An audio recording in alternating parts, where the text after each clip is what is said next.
is through the concept of the big lie, and boy, did we hear that tonight. You say something that is grossly false, say it over and over again, and have right-wing social media blast it out endless times until people actually believe it. And then, rather than address the real issues facing the American people, the struggles that the American people are facing, we find ourselves wasting endless amounts of time discussing Trump's absurdities. Let me just give you a very few examples. Trump claimed that the 2020 election was stolen from him and that he won by a landslide. Remember that? A lie. Trump claimed that the January 6th insurrection was a day of love. A lie. Trump has claimed that millions of undocumented people voted and do vote in American elections. A lie. Trump has claimed that climate change is a hoax originating in China. A lie. Trump has claimed that Ukraine started the horrific war with Russia. A lie. And tonight, just tonight, Trump claimed that millions of dead people between the ages of 100 and 360, I guess, were collecting Social Security checks. And that is an outrageous lie intended to lay the groundwork for cuts to Social Security and dismantling the most successful and popular government program in history. So let's be clear about that. Well over 99% of Social Security checks are going out to people who earned those checks. 70 million Americans. Nobody who was 150 years old or 200 years old or 300 years old is receiving Social Security checks. And on the lies go. Now, the purpose of all of this lying is not just to push his hateful right-wing ideology.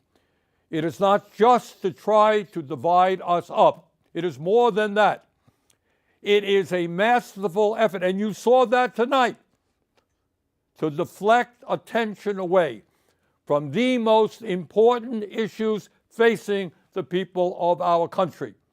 Issues that Trump and his billionaire friends do not want to address because it is not in their financial interests to do so. Trump gave his State of the Union speech tonight. But if you listen closely, that speech had very little to say about the State of the Union, about what is really going on in our country, especially for working families. Trump spoke for over 90 minutes, although I must confess it seemed a lot longer than that, and he almost completely ignored the issues that are keeping working people up at night as they worry about how their families are going to survive in these very tough times. And I will tell you exactly why Trump had very little to say about the real crises facing the working class of this country.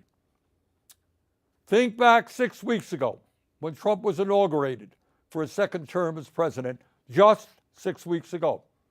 Standing right behind him were the three wealthiest men in this country, Mr. Musk, Mr. Bezos, and Mr. Zuckerberg.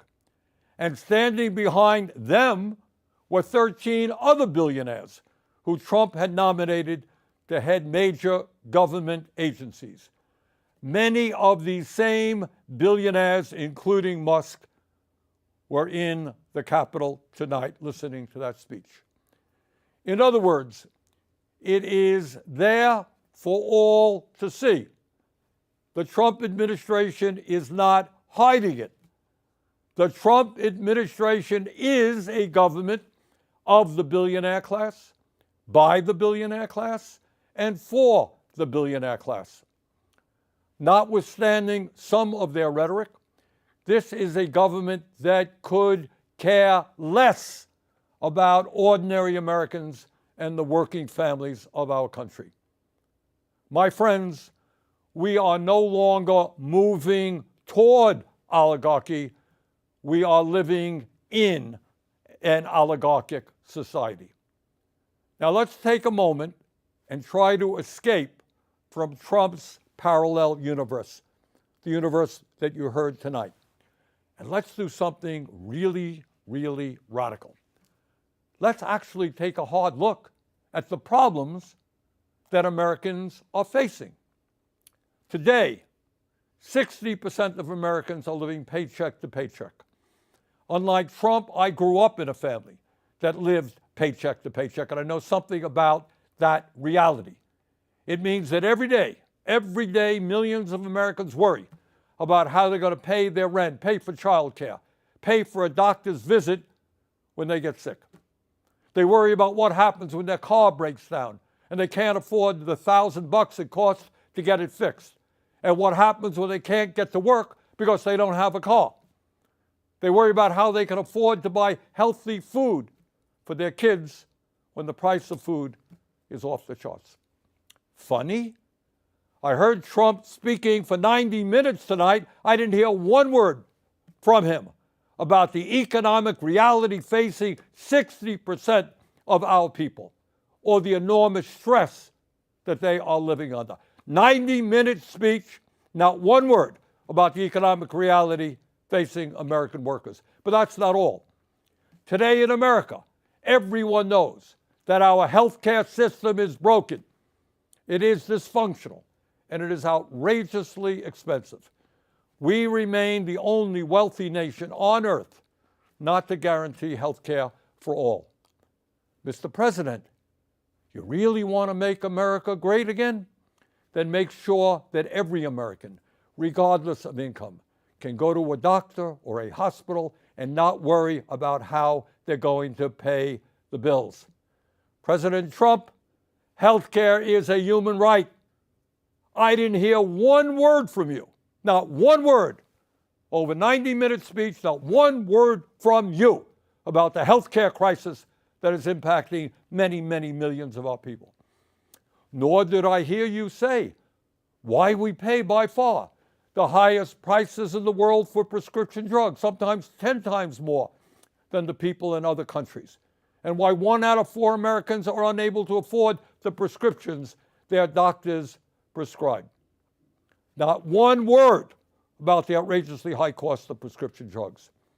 Mr. President, we have nearly 800,000 Americans who are homeless. Over 20 million of our people spend more than half of their limited income on housing. We have a major housing crisis in America. Everyone knows it, apparently, except you, because in your speech tonight, I didn't hear you mention the housing crisis. Today in America, we have more income and wealth inequality than we've ever had. 3 richest people in America, the folks Trump invited to stand behind him at his inauguration, now own more wealth than the bottom half of our society, 170 million Americans. Did anyone out there hear one word from the President of the United States on that enormously important issue, which gets to the very fabric of our society? So few owning so much while so many people suffer. And here's something else the President forgot to discuss. Not only is our life expectancy 4 years lower than other wealthy countries, the bottom 50% in this country, the working class of America, on average, live 7 years shorter lives than the top 1%. Got that? In other words, being poor or working class in this country today is a death sentence. Did you hear any discussion tonight as to why so many of our people are living shorter lives than they should? During his speech tonight, Trump did not have one word to say about how we are going to address the planetary crisis of climate change. The last 10 years, as most Americans know, have been the warmest ever recorded, and extreme weather disturbances and natural disasters have been taking place all over the world, from California to India, across Europe to North Carolina. And yet, not surprisingly, Trump had nothing to say about climate change except, I guess, drill, baby, drill. Well, that's going to help a whole lot. And let's be clear. Not only did Trump fail to talk about some of the most important issues facing the working class of America, but the solutions, in quote, he proposed would only make a bad situation even worse.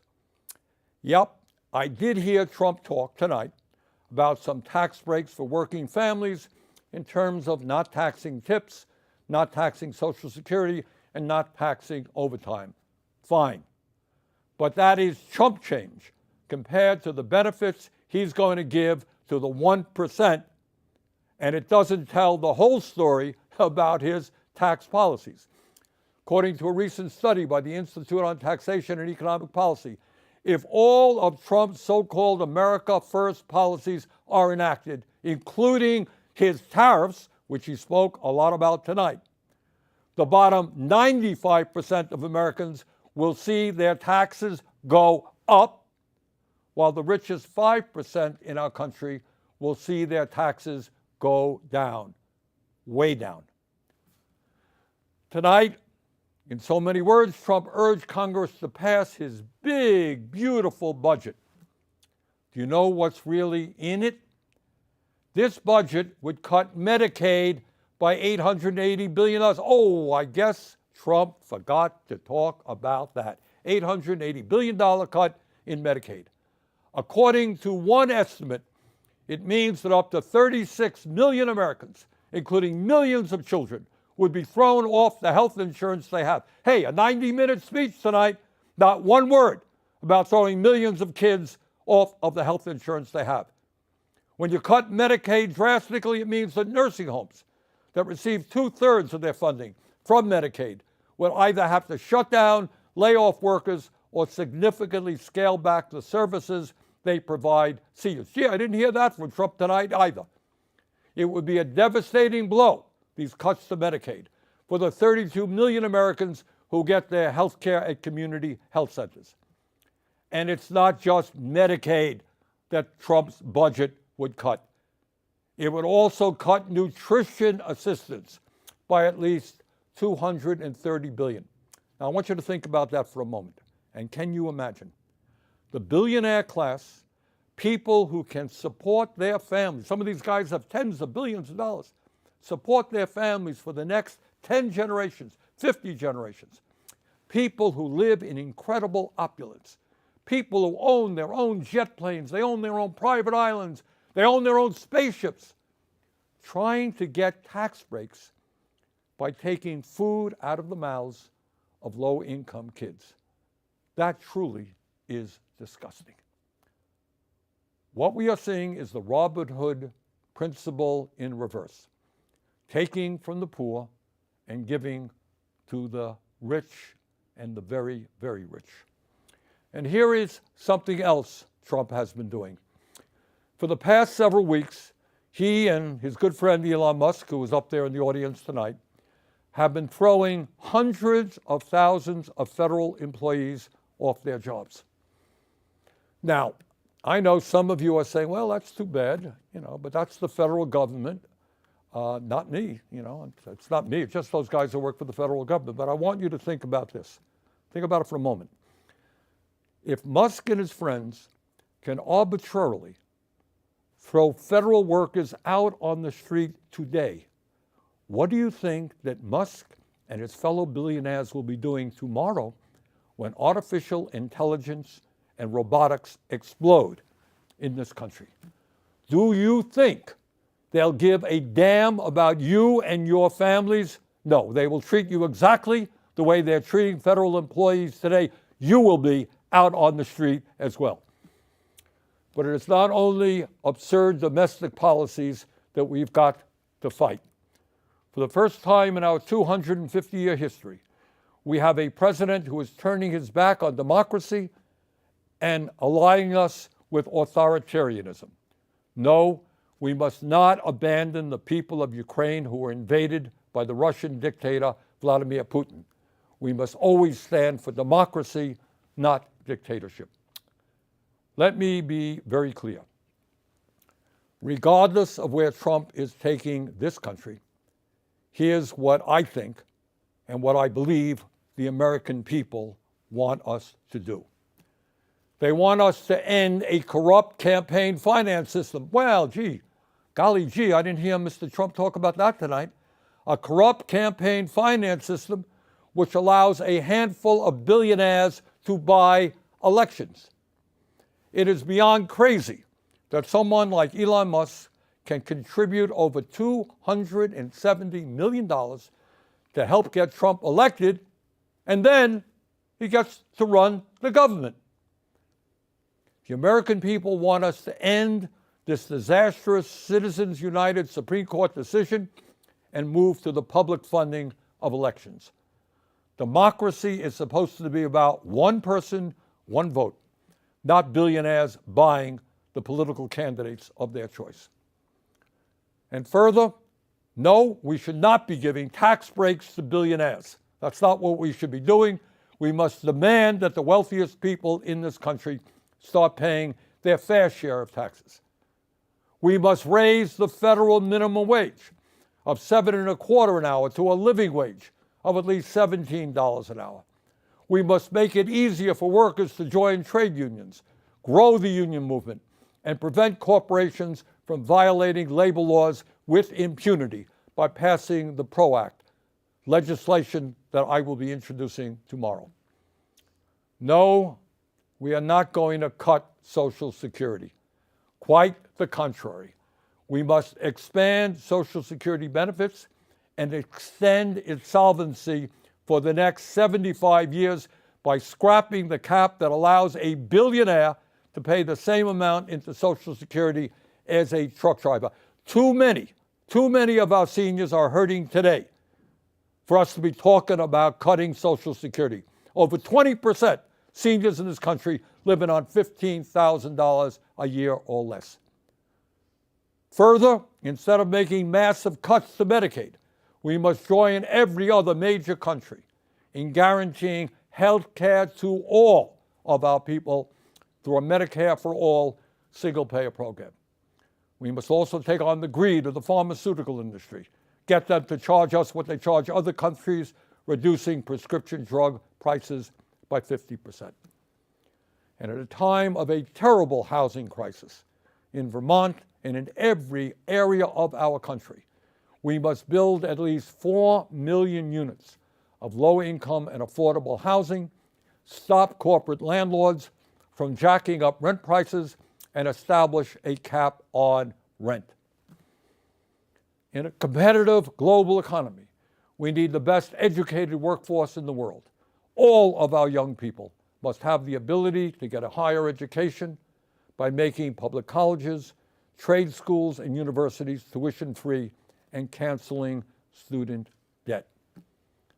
Yes, we can create millions of good-paying jobs by combating climate change and moving our energy system away from fossil fuels and into sustainable energy. You know, I heard a lot of talk about freedom tonight from Mr. Trump. Well, in a free society, we must absolutely guarantee that it is the women of America who control their own bodies, not the local, state, or federal governments. Now, I know, because I've heard from many of you, that there are a lot of people out there who are feeling angry and frustrated at what's going on here in Washington, D.C. And some of you may feel a bit hopeless. So let me say this. At this particular moment in history, despair is not an option. Giving up is not acceptable. And none of us have the privilege of hiding under the covers. The stakes are just too high. Let us never forget, real change only occurs when ordinary people stand up by the millions against oppression and injustice and fight back. That is the history of the founding of our nation, when brave men and women took on the mighty, invincible British Empire. It is the history of the abolitionist movement, the history of the labor movement, the history of the civil rights movement, the women's movement, the environmental movement, and the gay rights movement. Yes, I know. The oligarchs are enormously powerful. I deal with them every day. I know that. Yes, they have endless amounts of money. Yes, they control our economy, and they own much of the media. They have enormous influence over our political system. But from the bottom of my heart, I am convinced that they can be beaten. If we stand together and not let them divide us up by the color of our skin, or where we were born, or our religion, or the language we speak, or our sexual orientation. If we bring our people together around an agenda that works for the many and not just the few, there is nothing in the world that can stop us. We can win. We will win. Let us go forward together. Thank you all very much.